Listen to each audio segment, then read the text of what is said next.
In this video, I'll be going through the 48 laws of power, and today I'll be going through law number 22, law number 23, and law number 24. Law number 22 says, use the surrender tactic, transform weakness into power. Nobody, and I mean nobody, likes to lose. It's even worse when you know they are a crowd of people who are going to witness your defeat. It's a horrible feeling. That's why we hear advice such as, never give up, win at all costs, always keep fighting.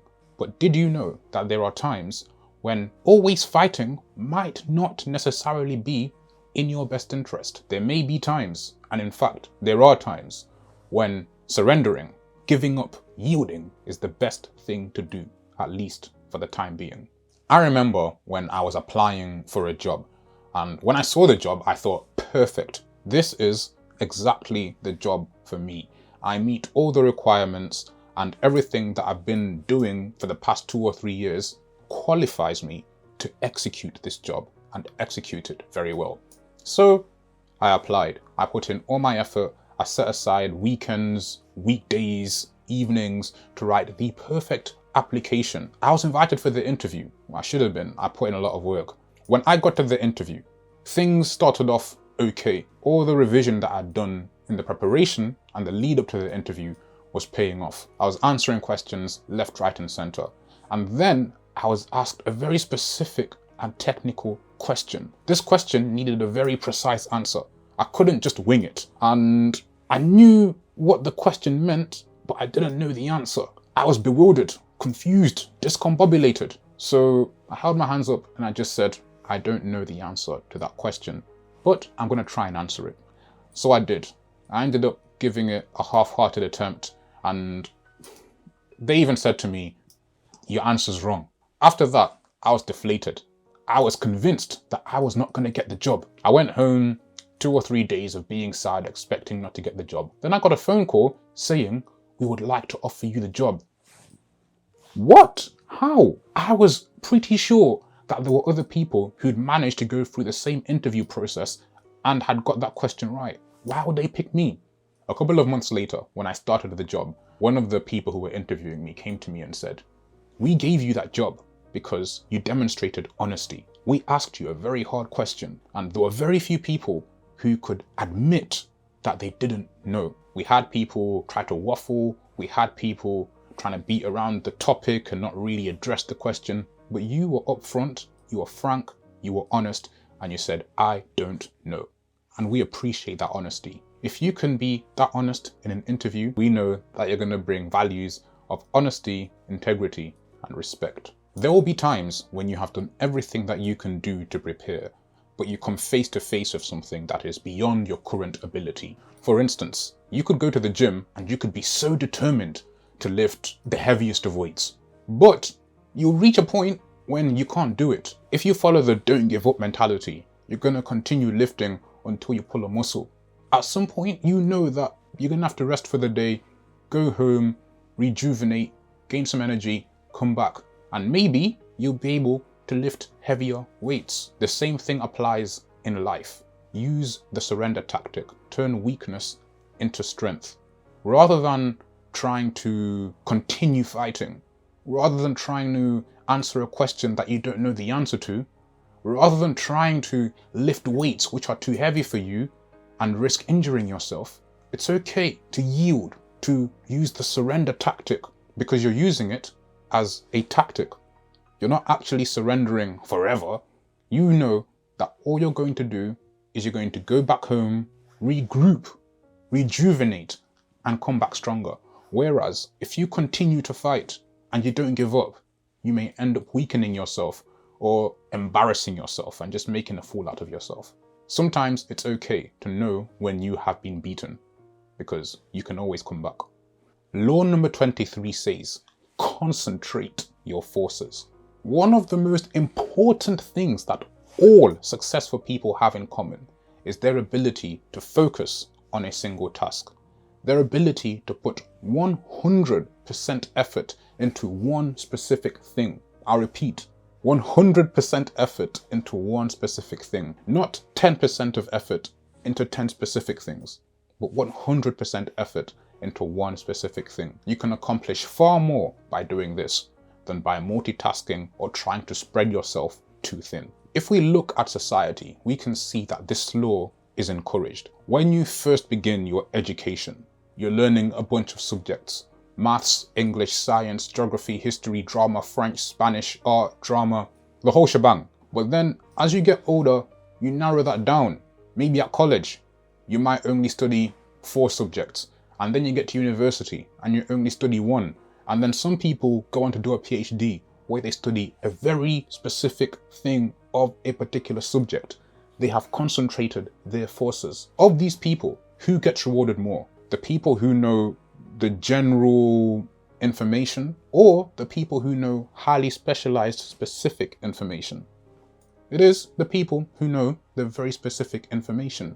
Even society recognizes that concentrating your forces is the best way forward.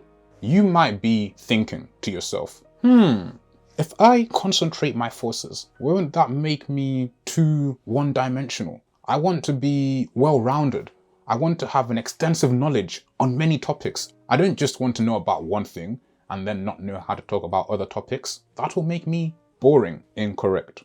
Your ability to master one topic will give you the ability to master other topics. If you think about the Renaissance artists, Michelangelo, Leonardo da Vinci, those guys, they were poets, artists, architects, mathematicians. How do you think they got there? Do you think they studied all these things at once? No, they studied one thing. They mastered that. And then by learning how to master a very specific thing, they applied the same methods onto the next thing, and then onto the next thing, and then onto the next thing. So it's very possible to be an expert and to be knowledgeable in many specific topics, but you have to address those things one by one. Concentrate your forces. Do you ever find yourself having too many things to do, but not enough hours in the day to do them? Or worse, do you ever find yourself at the end of a long day, having been awake for so long, and then having nothing to show for it? The problem is, you have probably, scratch that, you have definitely not been concentrating your forces. Many people start off their day with this amazing plan of things they want to do. They want to wake up, they want to go for a run, they want to journal, they want to read, they want to practice a musical instrument. They want to do all these things, which are good things. But your morning is only so long. You can't fit all these good things into it. Even the good things have to be cut down, have to be narrowed down. So prioritize what means the most to you. Yes, it's nice to be able to do all the good things that you might want to do. But first things first, trying to do everything at once will result in you not doing anything at all. Law number 24 says, play the perfect courtier. What is a courtier? A courtier is a person who would attend the royal court. Back in those days, the supreme authority of a country wasn't a prime minister or a president or a councillor. It was the king or queen. Nowadays, king or queens are largely irrelevant, but back then they were a huge deal. And if you wanted good things in life, you had to be in the good books of the king or queen. If you wanted to live in the best neighborhood, if you wanted to secure a good education for your children, if you wanted to make sure that once you died, your family would be taken care of, then you had to leave a good impression with the king or queen. The problem is, the court had many people who were trying to do exactly what you will be trying to do. It was competitive. It was cutthroat. You're trying to gain the favor of the king or queen while at the same time trying to fend off the competition from those around you. And those people were called courtiers because they were at the royal court. The key to playing the perfect courtier was to act in a very strategic way. Every action that you did had to be meticulously planned in advance.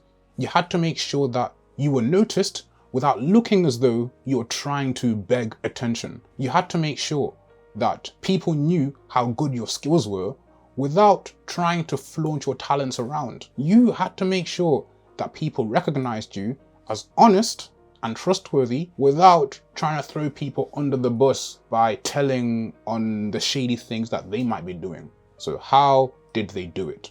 The book gives about 15 ways that you can do this. I'm not going to go through all 15. I'm going to pick my 3 favorite ones, which I think are indispensable. They're crucial. They're absolutely necessary for you to apply, not just in a court, because courts don't exist anymore as they did back in the day, but in your life. Number one, avoid blowing your own trumpet. We all know someone who has achieved amazing things and we're happy for them. We're proud of them. But sometimes it seems as though they are not satisfied with their own achievement until everybody knows that they have achieved this one thing. It's not nice. It can be very distasteful. Do not be that person. When you achieve something, let the achievement speak for itself and you go on making sure you achieve more things in life. Do not blow your own trumpet. It's not cool. It will not gain you any points and you would seem like you don't really achieve many things because you can't stop talking about this one achievement. Point number two, avoid flattery. It's nice to say nice things about people and it's nice to give credit where credit is due, but do not overdo it. Have you ever been complimented so many times that you begin to feel uncomfortable? If you have, you understand that it's not nice. It's nice to have a couple things, nice things said about you. But after a while, you start thinking, what's going on? Are you trying to gain a favor? Are you trying to wrap me around your finger like cotton wool so that I can treat you nice? What ulterior motive do you have? You might not have an ulterior motive. You might just be lavishly dishing out compliments, but don't do that. Don't be too sparing to the point where you can never appreciate someone else's talents, but at the same time, don't be too overbearing to the point that it's uncomfortable to be in your presence. Balance. Balance is the key. Number three, alter your style and your language according to the people that you're dealing with. This is also known as code switching. You might think that this is dishonest. You might think that it's not being sincere to who you are. You might think that it's acting. If that's what you think, then you're incorrect. We do this subconsciously without even knowing. You would not speak to your grandparents the same way you would speak to your 5 or 6 year old cousin or nephew or whatever it might be. You wouldn't address experts the same way that you would address the general public. You would vary your speech, you'd vary your language, you'd vary your approach depending on the people that you are addressing. In fact, if you didn't do this, you would look inconsiderate, you would look as though you were not thoughtful, and you would look as though you were incompetent. So in many circles, in many applications, we know that this is crucial. Alter your style and your language according to the people that you're speaking to. They will feel more respected, you will be more relatable to people, and ultimately you will have more power over any given situation.